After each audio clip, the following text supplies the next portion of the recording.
Assalamualaikum warahmatullahi wabarakatuh, kawan-kawan. Perkenalkan, nama Faiza dengan NIM 214110270. Di sini Faiza jadi moderator kelompok 3. Izinkan Faiza memperkenalkan nama anggota kelompok.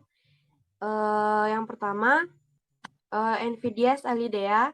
Yang kedua, Faiza sendiri. Yang ketiga, Fernanda Rahman. Yang keempat, Hanifah Sakia.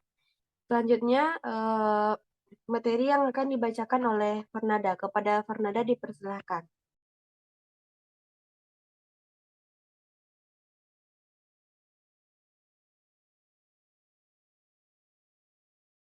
Terima kasih, moderator.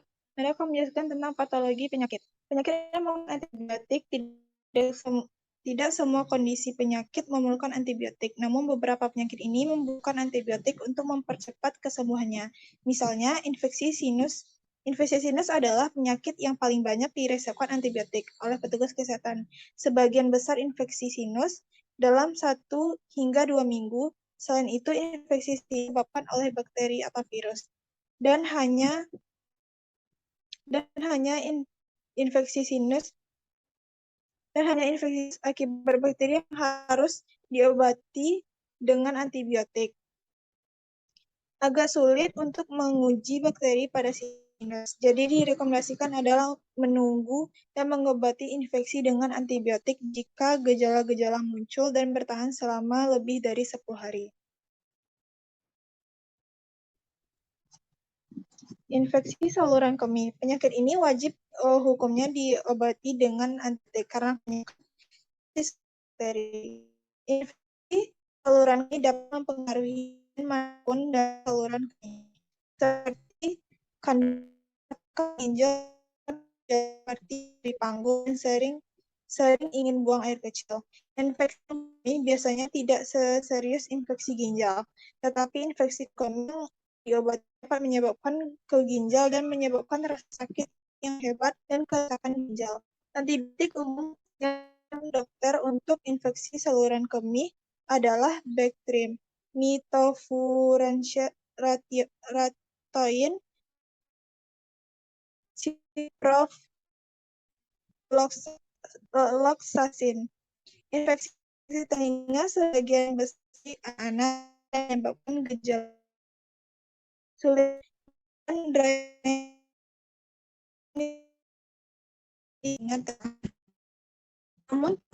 namun ini dapat terjadi bahkan tanpa infeksi. CDC merekomendasikan bahwa hanya infeksi telinga tengah yang diobati dengan antibiotik.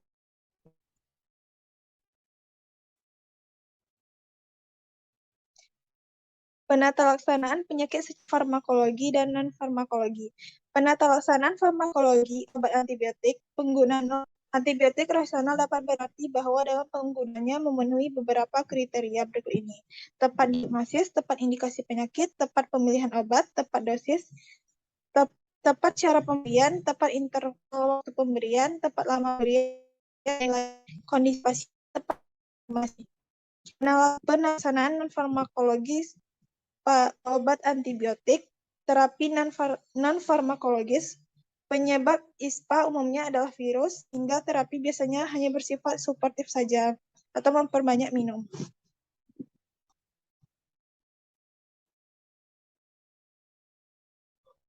Kemudian antibiotika ialah zat yang dihasilkan oleh mikroba, terutama fungi, yang dapat menghambat pertumbuhan atau jenis mikroba lain. Antibiotika dalam bahasa Latin, anti dan sama dengan lawan, bio sama dengan hidup, adalah zat-zat kimia yang dihasilkan mikroorganisme hidup tertuang, fungi dan bakteri ramah, yang memiliki khasiat mematikan atau menghambat pertumbuhan banyak bakteri dan beberapa virus. Sedangkan toksisitasnya bagi manusia relatif kecil. Beberapa jenis antibiotik yang tergolong aman untuk ibu hamil seperti amoxicillin, ampicillin, penicillin, lidamicin, erythromycin, dan nitrofurantoin. macam-macam atau kategori obat antibiotika. Yang pertama ada penisilin. Penisilin diperoleh dari jamur Penicillium atau Penicillium Stryzogenium dari bermacam-macam jenis yang dihasilkan, hanya berbeda mengenai gugus samping. Benzylpenicillin ternyata paling aktif. Cephalosporin diperoleh dari jamur Cephalosporin acremonium, berasal dari Silesia tahun 1943. Penisilin bersifat bakterisid dan bekerja dengan cara menghambat sintesis dinding sel.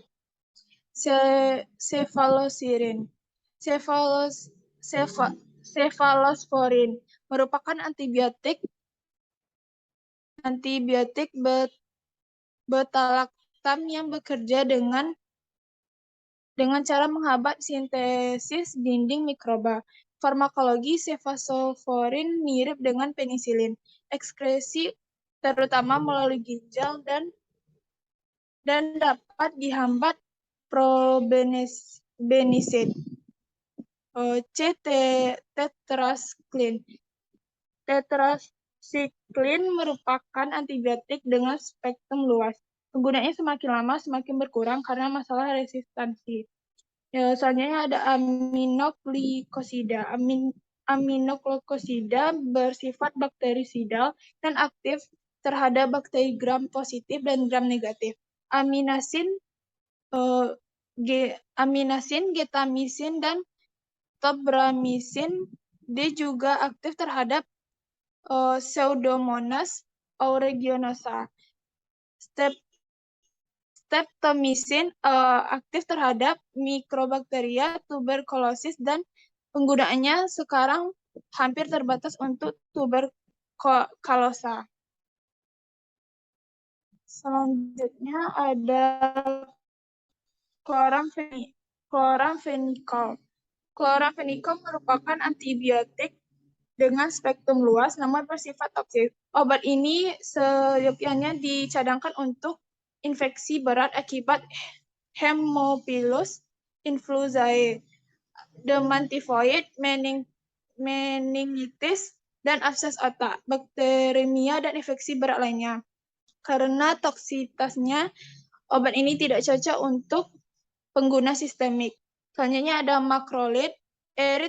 Erythromycin memiliki spektrum antibakteri yang hampir sama dengan penisilin, sehingga obat ini digunakan sebagai alternatif penisilin. Yang terakhir ada polipeptida. Kelompok ini terdiri dari polymyxin B dan polymyxin E atau sama dengan colistin, basitransin, dan gramicidin, dan bakteri struktur polipeptida siklis dengan gugusan-gugusan amino bebas. Berlainan dengan antibiotika lainnya yang semuanya diperoleh dari jamur, antibiotika ini dihasilkan oleh beberapa bakteri tanah.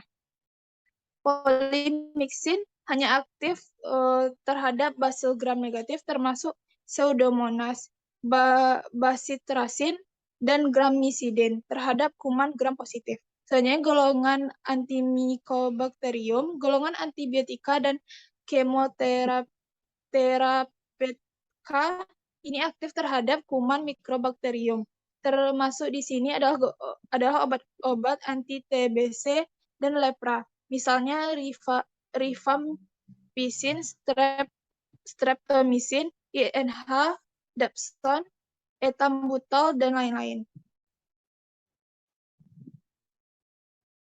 Cara kerja atau mekanisme obat antibiotika. Beberapa antibiotika bekerja terhadap dinding sel atau penisilin dan cephalosporin atau membran sel atau kelompok polymyxin. Tetapi mekanisme kerja yang terpenting adalah perintangan selektif metabolisme protein bakteri sehingga sintesis protein bakteri dapat menghambat sehingga sintesis protein dapat terhambat dan kuman musnah atau tidak berkembang lagi. Misalnya chloramphenicol dan tetracycline. Di luar bidang terapi, antibiotik digunakan di bidang peternakan sebagai zat gizi tambahan guna mempercepat pertumbuhan ternak dan unggas yang diberi penisilin. Tetrasiklin, eritromisin, atau basitrasin dalam jumlah kecil sehingga dalam sehari-harinya bertumbuh lebih besar dengan jumlah makanan lebih sedikit.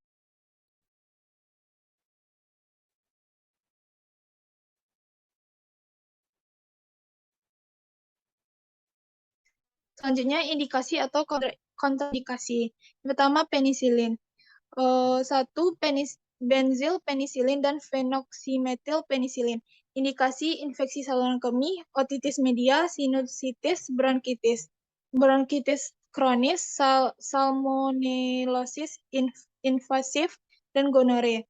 Kontraindikasi hipersensitivitas atau alergi terhadap penisilin. Yang kedua, penisilin tahan penicillines. Indikasi infeksi karena Staphylococcus yang memproduksi penicillines. Kontraindikasi hipersensitivitas atau alergi terhadap penisilin. Yang ketiga, penisilin spektrum luas. Indikasi infeksi saluran kemih, otitis media, sinusitis, bronkitis kronis, salmonellosis invasif, dan gonore. Kontraindikasi hipersensitivitas atau alergi terhadap penisilin. Yang keempat ada penisilin anti pseudomonas, indikasinya infeksi yang disebut pseudomonas dan proteus.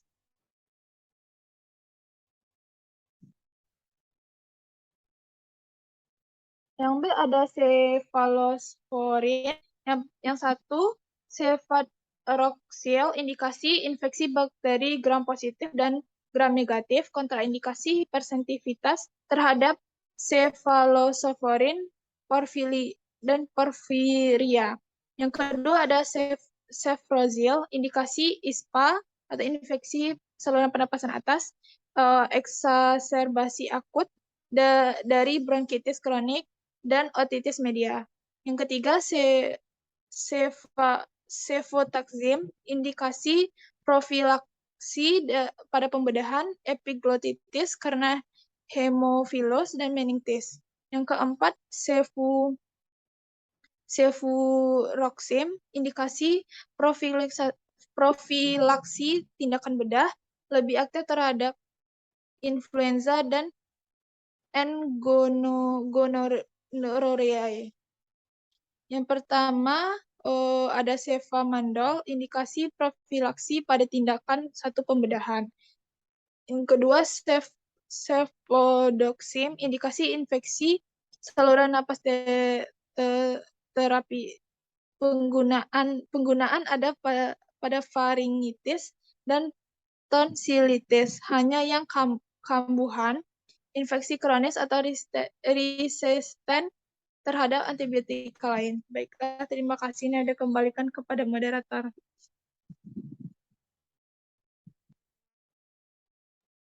Terima kasih kepada Fernanda. Selanjutnya dibacakan oleh Hanifah. Kepada Hanifah dipersilahkan. Terima kasih kepada moderator. Baiklah, Hani akan melanjutkan materi dari Nada. Selanjutnya yaitu tetracycline.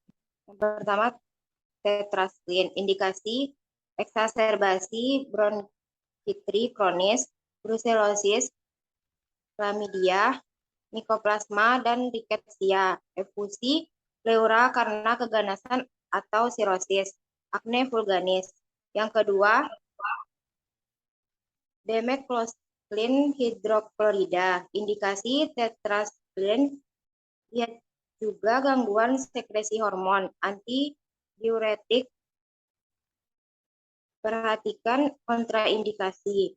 Efek samping, lihat tetracycline, fotosensitivitas lebih sering terjadi, pernah dilaporkan terjadinya diabetes insipidus nefrogenik. Yang ketiga, doxycycline, indikasi tetracycline, brucellosis, atau kombinasi dengan tetracycline, sinusitis kronis, stetatitis kronis, penyakit radang pelvis atau bersama metronidazole. Yang keempat, oksitetrasiklin. Indikasi, peringatan, kontraindikasi, efek samping, lihat tetrasilin, hindari pada porfiria.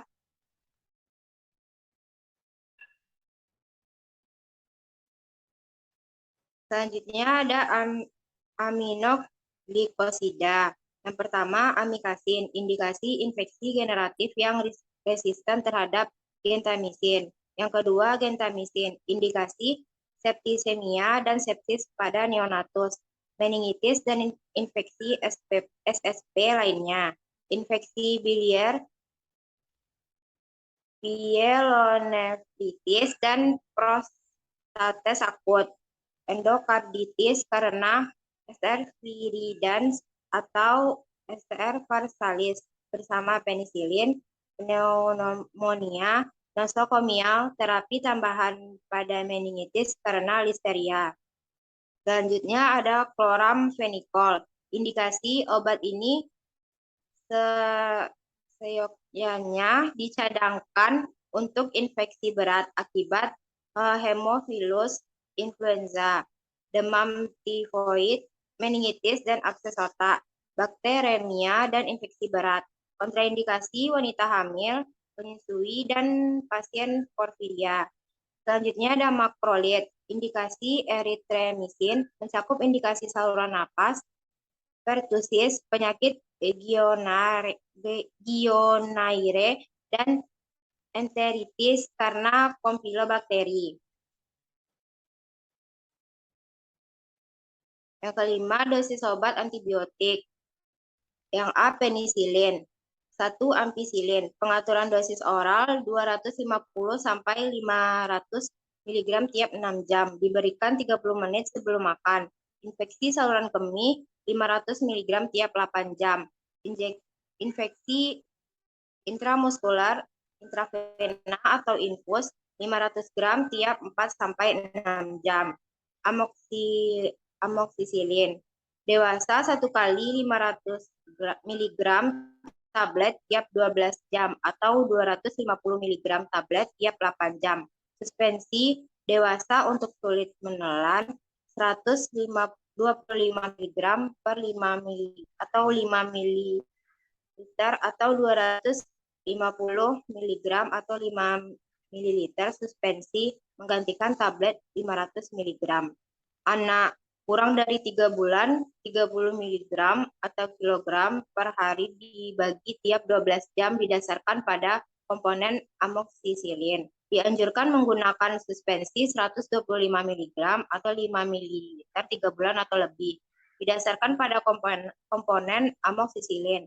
Jangan menggunakan tablet 250 mg jika berat kecil dari 40 kg. 40 kg atau lebih. Sesuai dosis dewasa, amoxicillin dapat diminum dengan atau tanpa makanan. Neonatus dan bayi 12 minggu atau 3 bulan atau lebih muda, karena fungsi ginjal yang belum optimal mempengaruhi eliminasi amoxicillin. Dosis paling tinggi yang diizinkan adalah 30 mg per kilogram per hari dibagi setiap 12 jam. Sediaan amoxicillin atau generik, tablet 500 mg, kapsul 250 mg, sirup kering 125 mg atau 5 ml, 250 mg atau 5 ml. Serbuk untuk injeksi 1 amoxan, drops 125 mg atau 1,25 ml, kapsul 250 mg, 500 mg, sirup kering 125 mg atau 5 ml, 250 mg atau 5 ml. Serbuk untuk injeksi 1 gram. Halmox, kapsul 500 mg, sirup kering 125 mg atau 5 ml. Selanjutnya tetracycline. Pengaturan dosis oral 250 mg tiap 6 jam. Pada infeksi berat dapat ditingkatkan sampai 500 mg tiap 6 sampai 8 jam. Sifilis primer, sekunder, dan laten 500 mg tiap 6 sampai 8 jam selama 15 hari. Uretritis non-gonococcus 500 mg tiap 6 jam selama 7-14 hari.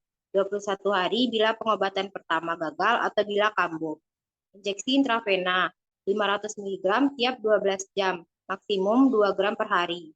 Sediaan Buvasin 250 mg per kapsul, 500 mg per kapsul, 125 mg atau 5 ml sirup.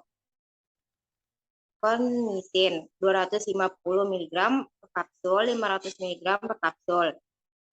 Erlasilin di 30 mg salep 1% salep mata. Buvastiklin 250 mg per kapsul, 250 mg atau 5 ml sirup. Megasiklin 250 mg per tablet. Sakasiklin 250 mg per kapsul. Super Tetra 250 mg per kapsul lunak. Tetradex 250 mg per kapsul, 500 mg per kapsul.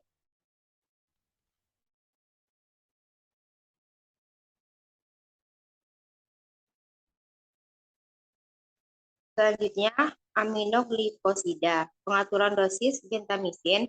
Dosis pada pasien infeksi serius dengan fungsi ginjal normal 3 mg per hari dalam dosis terbagi 3 setiap 8 jam. Anak-anak 6-7,5 mg per hari, 2-2,5 mg setiap 8 jam. Infant dan neonatus 7,5 mg per hari, 2,5 mg setiap 8 jam. Neonatus umur kurang dari 1 minggu, 5 mg per hari, 2,5 mg setiap 12 jam. Durasi terapi biasanya 7-10 hari.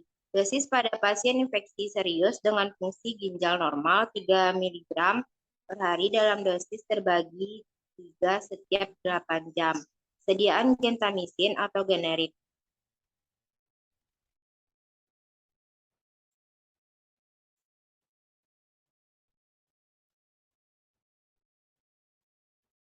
Makrolid. Pengaturan dosis oral dewasa dan anak di atas 8 tahun 250-500 mg tiap 6 jam atau 0,5 sampai 1 gram tiap 12 jam. Anak sampai 2 tahun 125 mg tiap 6 jam. 2-8 tahun 250 mg tiap 6 jam. Infus intravena. Infeksi berat pada dewasa dan anak 50 mg per hari secara infus kontinu atau dosis terbagi tiap 6 jam. Infeksi ringan 25 mg per hari bila pemberian per oral tidak memungkinkan. Sediaan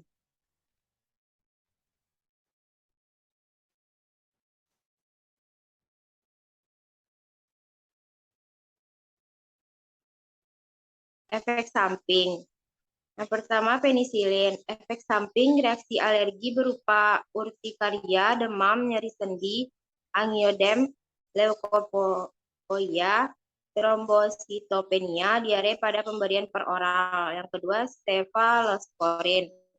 Efek sampingnya diare dan kolitis yang disebabkan oleh antibiotik atau penggunaan dosis tinggi, mual dan muntah, rasa tidak enak pada saluran cerna, sakit kepala, dan lain sebagainya. Selanjutnya, tetracycline. Efek sampingnya mual, muntah, diare, eritema atau hentikan pengobatan. Sakit kepala dan gangguan penglihatan dapat merupakan petunjuk peningkatan intrakranial, hepatotoksisitas, pankreatitis, dan kolitis. Selanjutnya, amiglikosida. Efek sampingnya nefrotoksisitas yang biasanya terjadi pada orang tua atau pasien gangguan fungsi ginjal. Jika terjadi gangguan fungsi ginjal, maka interval pemberian harus diperpanjang.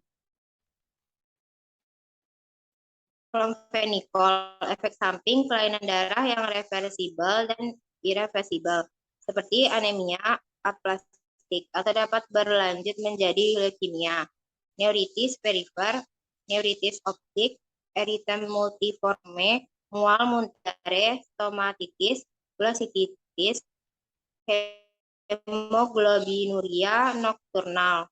Selanjutnya, makrolit. Efek samping mual, muntah, dan diare. Untuk infeksi ringan, efek samping ini dapat dihindarkan dengan pemberian dosis rendah. Akan dikembalikan kepada moderator. Terima kasih kepada Hani. Itulah hasil materi dari kelompok 3. Apakah dari teman-teman yang ingin bertanya? Ada kawan. Ya, kepada Izati dipersilahkan. Terima kasih kepada moderator. Bapak Ibu dan kawan-kawan, perkenalkan Izati Awini Putri dengan NIM 2141102285. Izati dari kelompok 4 izin bertanya kepada kelompok 3 dengan pertanyaan, bagaimana bakteri menjadi kebal terhadap antibiotik? Terima kasih Ibu dan kawan-kawan. Terima kasih kepada Elzi. Ada lagi yang mau bertanya, kawan? Ada kawan. Ada kawan. Pada Heriska dipersilahkan. Baik, terima kasih moderator. Assalamualaikum warahmatullahi wabarakatuh, Ibu dan kawan-kawan. Perkenalkan, nama Heriska Meteorowandari dengan NIM 214110-279. Heriska dari kelompok 4 ingin bertanya ke kelompok 3, yaitu kapan kita harus minum obat antibiotik. Terima kasih, Ibu dan kawan-kawan.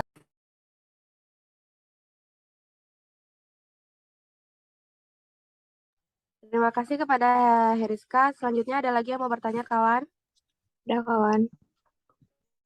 Ya, silakan Indah. Baik, terima kasih kepada moderator. Perkenalkan Ibu dan kawan, nama Indah Sevina dengan NIM 214110-282.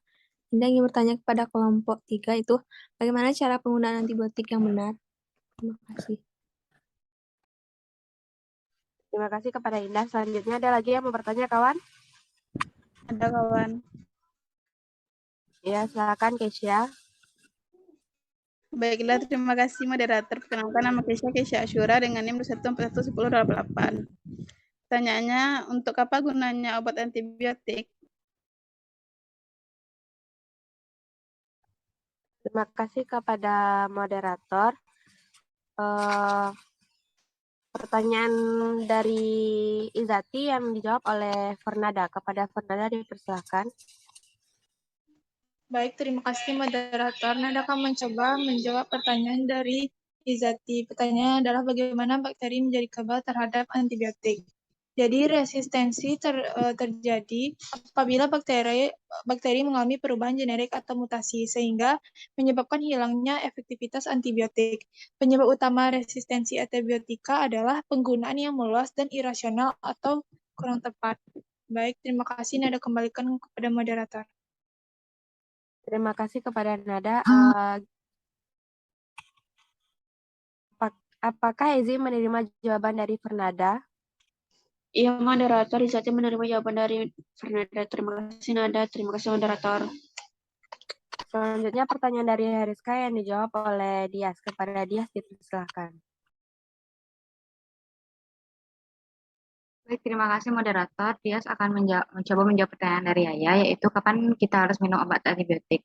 Antibiotik idealnya diminum di waktu yang sama, tidak terlambat atau terlalu dini. Dokter biasanya meresepkan antibiotik diminum 3 kali sehari dengan selang waktu 6 jam. Jika antibiotik diresepkan diminum setiap 6 jam sekali, 3 kali sehari, maka atur jam minum obat Anda pada waktu yang sama setiap harinya. Baik, terima kasih moderator. Terima kasih kepada Dias. Apakah Heriska menerima jawaban dari Dias? Iya, moderator. Heriska menerima jawaban dari Dias. Terima kasih Dias. Terima kasih moderator. Selanjutnya pertanyaan Indah dijawab oleh saya sendiri. Bagaimana cara penggunaan antibiotik yang benar? Yang pertama itu selalu minum antibiotik sesuai anjuran dokter. Yang kedua, selalu membeli sejumlah antibiotik yang diresepkan dokter. Yang ketiga, selalu habiskan antibiotik yang diberikan, bahkan jika Anda sudah merasa lebih baik. Yang keempat, selalu mengonsumsi dosis yang tepat pada waktu yang tepat. Apakah Indah menerima jawaban dari Faiza? Iya, Indah menerima jawaban dari Faiza. Terima kasih, Faiza. Selanjutnya pertanyaan dari Keisha dijawab oleh